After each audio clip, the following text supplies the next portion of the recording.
My name is Laura Merritt, and I am the North American president of Diageo Beer Company and our convenience business, meaning my remit spans all of our fast-moving consumer goods products in the United States, agnostic of whether the base is beer or spirits.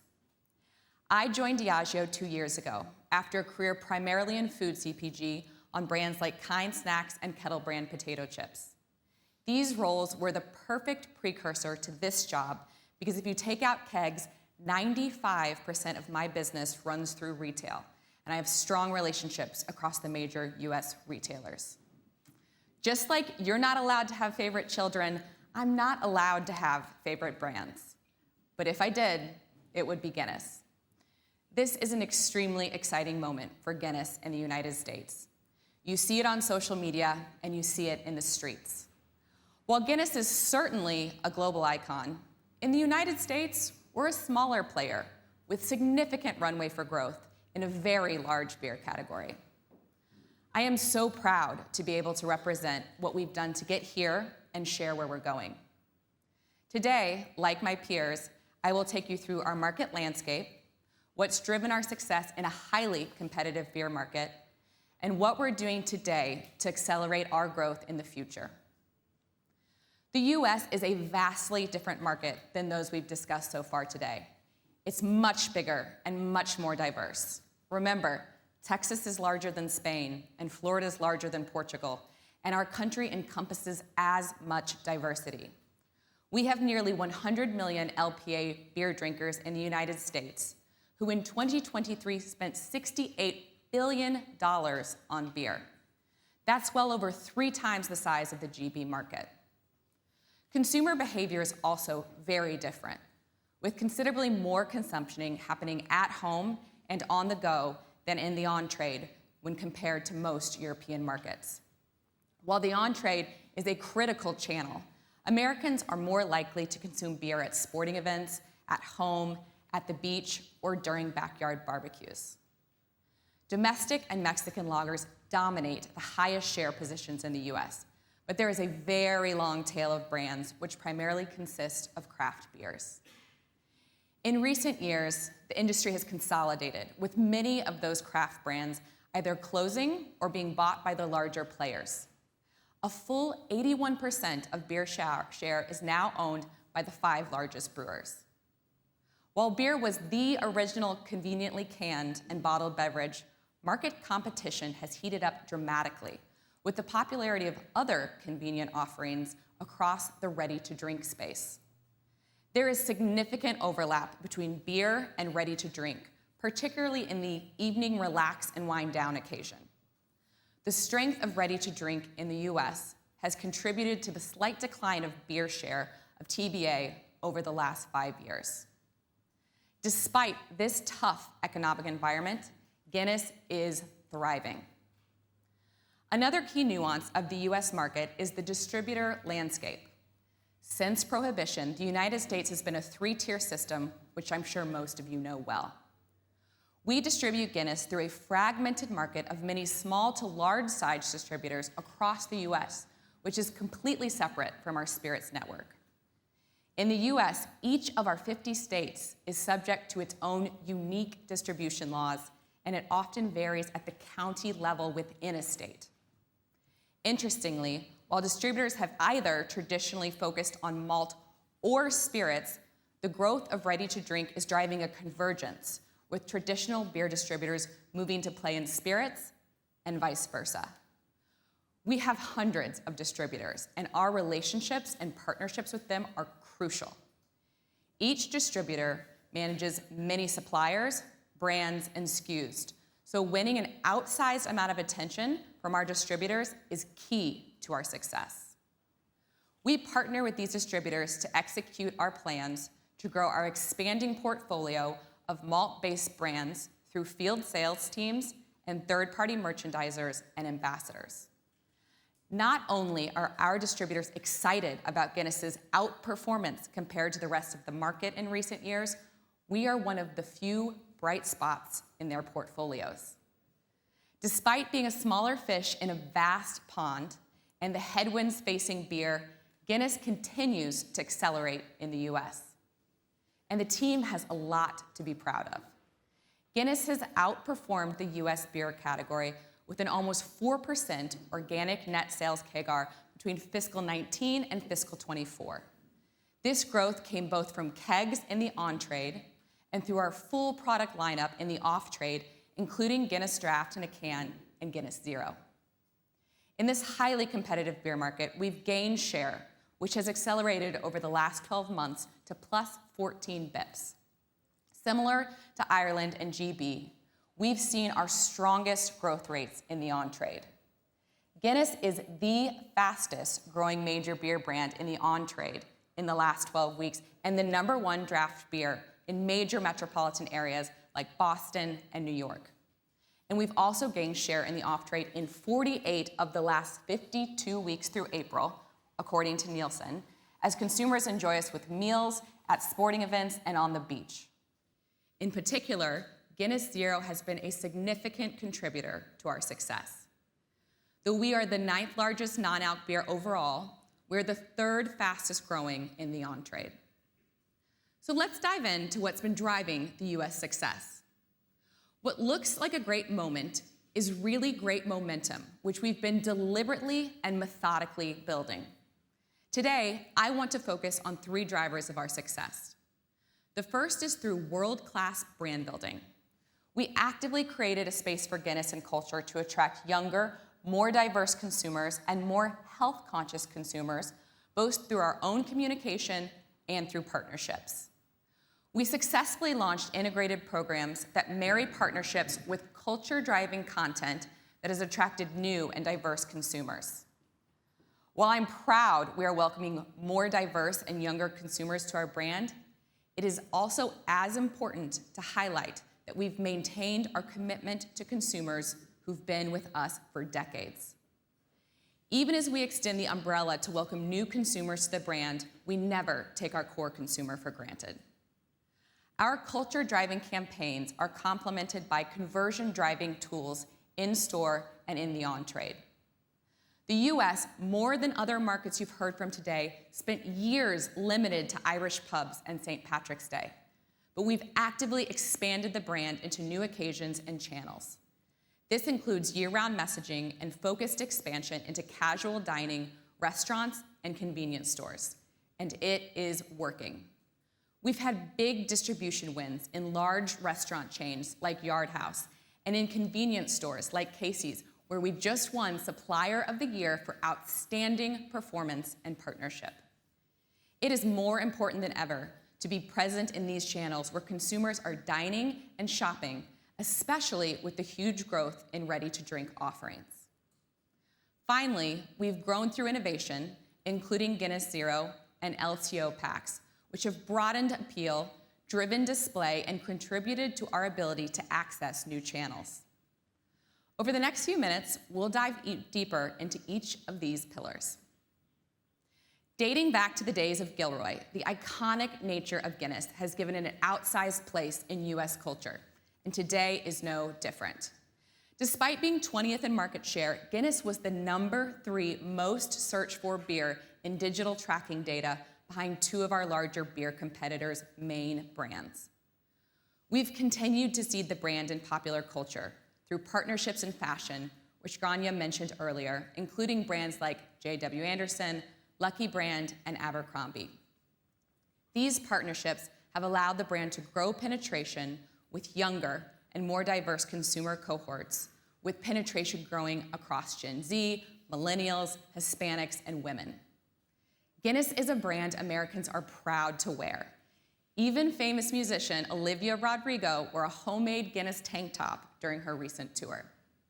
This is a perfect example of our reputation as a culturally relevant brand.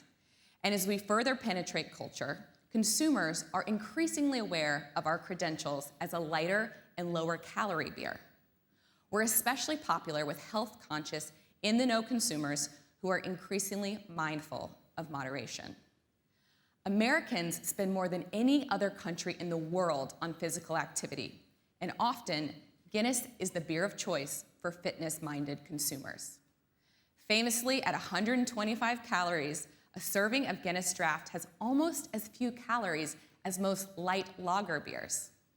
As such, we are sponsoring run clubs around the United States and advertising with on-the-go imagery. Beyond being undaunted by increasingly health-conscious consumers, we believe this works in Guinness's favor.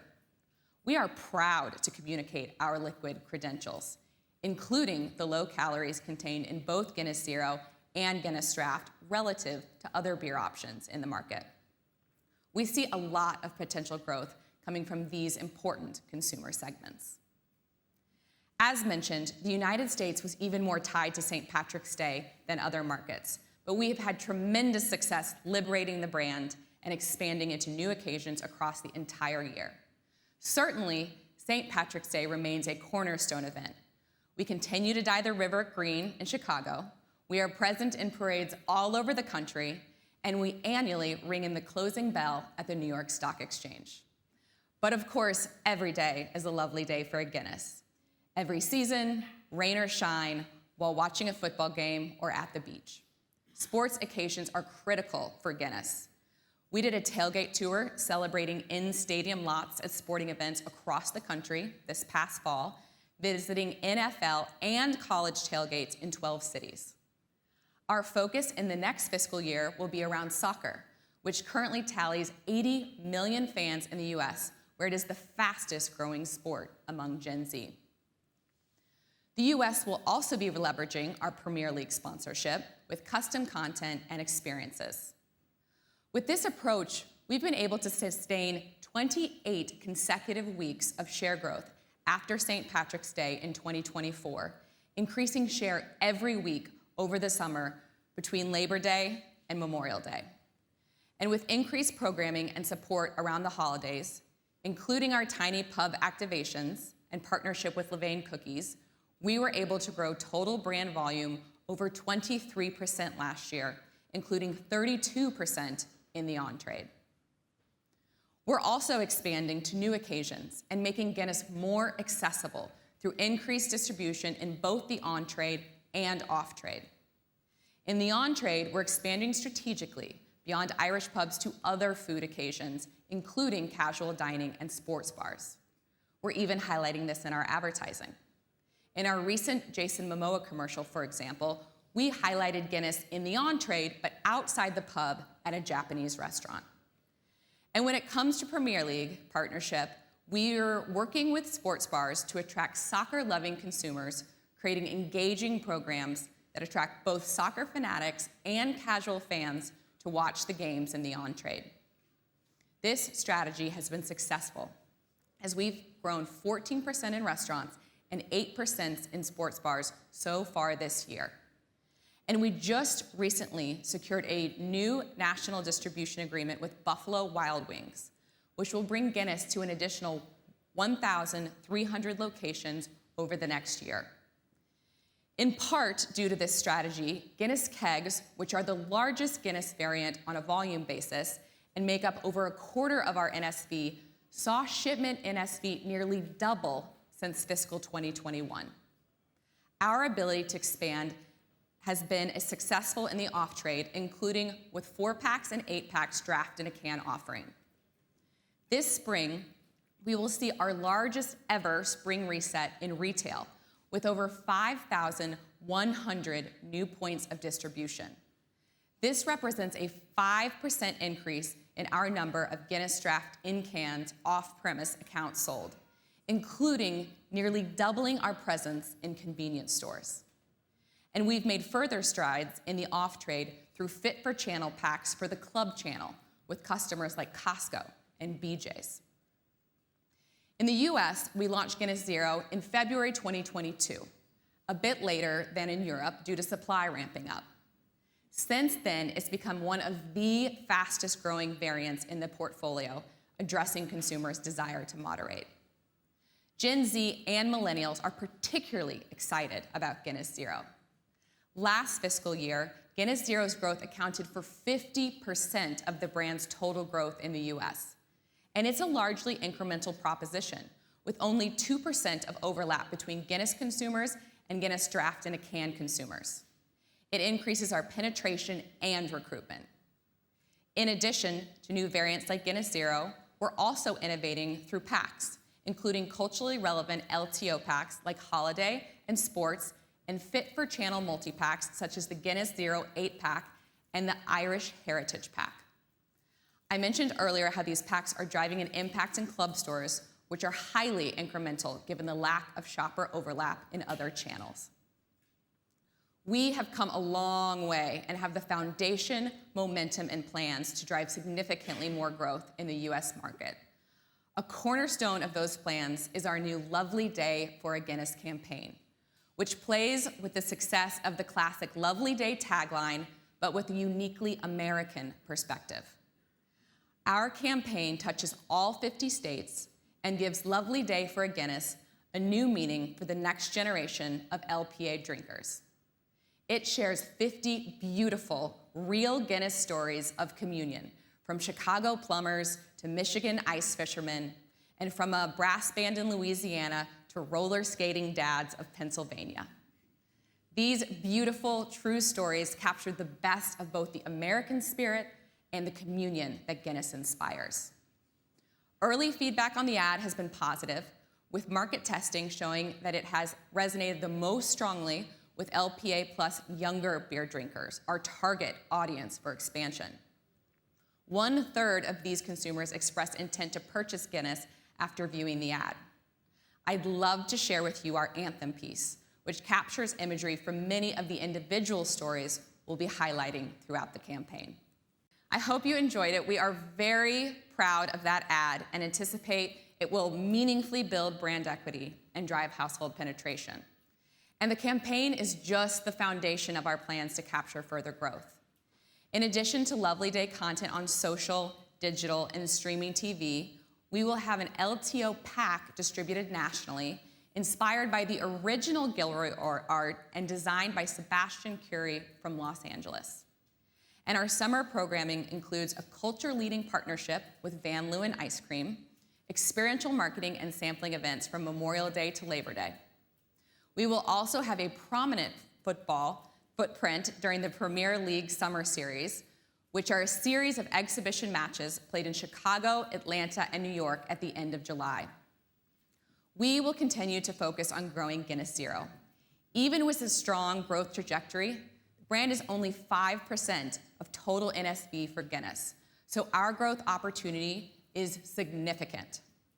Through further distribution of 8-packs and the launch of new future formats, we will grow Zero further. And finally, there is still ample opportunity to expand Guinness in the on-premise beyond traditional Irish pubs. We have further focus on penetrating casual dining outlets and sports bars through sports partnerships and communicating the brand's liquid credentials and quality. And with that, I want to thank you for allowing me to share our journey with you. We are very excited about what lies ahead for Guinness in the United States.